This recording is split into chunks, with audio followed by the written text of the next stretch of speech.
가구 평균 부채 이야기도 좀 해보겠습니다. 9,186만 원으로 1억 원 좀 턱 밑에서 수치가 나왔는데 특히 주목할 점이 가장 저소득층이라고 볼 수 있는 소득 1분위 부채가 급증한 것으로 나타났습니다. 지금 저희가 띄워드리고 있는데 22.7%가 증가했습니다.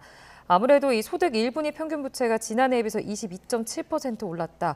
가장 큰 증가율을 기록한 거거든요. 어떻게 봐야 됩니까? 이거는 경기 상황과 연관지어 생각을 해야 될 것 같아요. 특히 이제 저소득층 같은 경우는 뭐라고 할까? 일단 소득 벌이가 상당히 좀 경기가 나쁘면 나빠지고 예. 그리고 지금 우리 이제 경기 침체기에서 가장 특징이 보통의 경기 침체기에서는 금리도 같이 좀 떨어지면서 취약계층이 버틸 수 있는 룸을 주는데 지금은 금리가 오히려 올라갔던 상황이잖아요. 2020년을 보면 그렇다면 이제 우리 저소득층이 사실 생계비 지출도 많고 또 물가도 높고 이러다 보니까 쓸 돈은 많아지는 거죠. 또 이제 이자도 많이 내야 되고 이제 그런 상황으로 어떤 저소득층의 지표가 좀 많이 악화된 걸로 생각이 됩니다.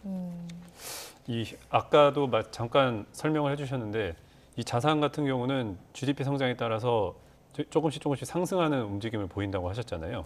근데 향후 경기 전망을 고려해서 이제 내년도 자산 동향은 좀 어떻게 될까요?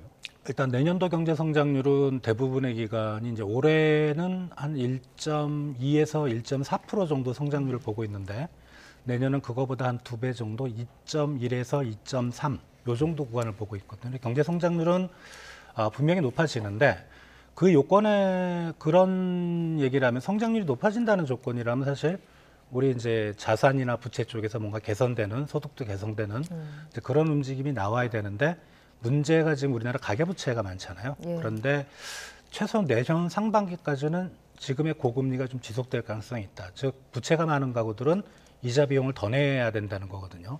이제 그런 걸 생각해 볼 때 어떤 쪽에 영향이 더 큰가? 하나는 소득을 늘리는 요건이고 성장률은 그다음에 이제 금리 여건은 소득이나 자산을 줄이는 요건인데 지금으로서는 경제 성장률의 플러스 효과가 좀 더 클 것 같아서 아마 2023년 3월 말 기준으로 자산은 내려갔지만 내년도 3월 말 기준으로는 어떻게 될지는 좀 봐야긴 해야 되는데 내년도 3월 말은 이제 올해 경제 상황에 영향을 받잖아요, 사실은.